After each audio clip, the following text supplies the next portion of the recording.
কিছু মানুষের কমেন্টের রিপ্লাই দিতে আবার আসলাম। তাদের আমি ব্যক্তিগতভাবে রিপ্লাই দিয়েছি।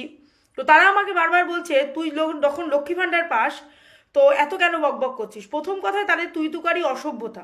তো আমি তাদের রিপ্লাই দিয়ে বললাম, দাদা লক্ষ্মী ভাণ্ডার দিচ্ছেন খুব ভালো কথা, তা আমার তো চাকরি বাকরিরও দরকার।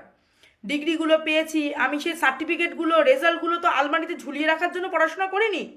চাকরি পাওয়ার জন্য, নিজের পায়ে দাঁড়ানোর জন্য লড়েছি। আমার বাবার স্বপ্ন ছিল আমি ভালো পড়াশোনা করব, চাকরি করব। সেই স্বপ্নটা দিয়ে আমার বাবা চলেই গেলেন, মারা গেলেন তিনি গত 3-4 বছর আগে। তো আমার বাবার স্বপ্নটা তো পূরণ হলো না।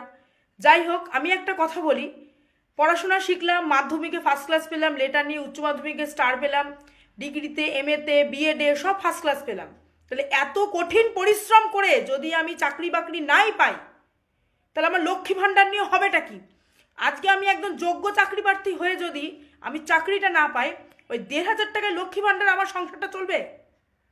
চলবে না। 1,500 টাকায় আমার কিছু হবে না।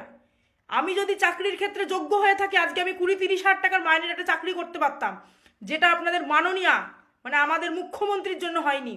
তিনি 9-10 বছর ধরে কোনো কর্মসংস্থান করেনি, আর শুধু ভাট বকে যাচ্ছে যে আমরা নাকি চাকরি দিচ্ছি, আমরা চাকরি দিচ্ছি। কোথায় চাকরি দিচ্ছেন? কোথায় চাকরি দিচ্ছেন? বুকের যন্ত্রণাটা বুঝবেন। কত কষ্ট করে পড়াশোনা করেছি 15-20 বছর ধরে, তারপরেও রেজাল্টের কোনো দাম নেই। বাড়িতে টিউশন পড়িয়ে খেতে হয়। কেন করব? কেন করব? আমরা যখন চাকরি প্রার্থী, ভালো পরীক্ষা দেবো, চাকরি পাবো, ভালোভাবে সংসার জীবন পালন করব, নিজেদের জীবন, বাচ্চা কাচ্চার জীবন, স্বামীর জীবন, সবার জীবন, সবাই আমরা একসাথে পায়ে পা নিয়ে সংসারটা চালাবো। মেয়ে মানুষ বলে এই নয় যে আমি হাতে চুড়ি পরে শুধু বাড়িতে বসে থাকবো। আমি রান্নাবান্নাও করব, চাকরিও করব, সংসারও সামলাবো।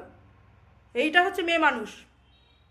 শুধু কথা বলার আগে ভেবে চিন্তে ভদ্রভাবে কথা বলবেন। লক্ষ্মী ভাণ্ডার দিচ্ছেন বলে এই নয় যে আমার মাথাটা আপনি কিনে নিয়েছেন।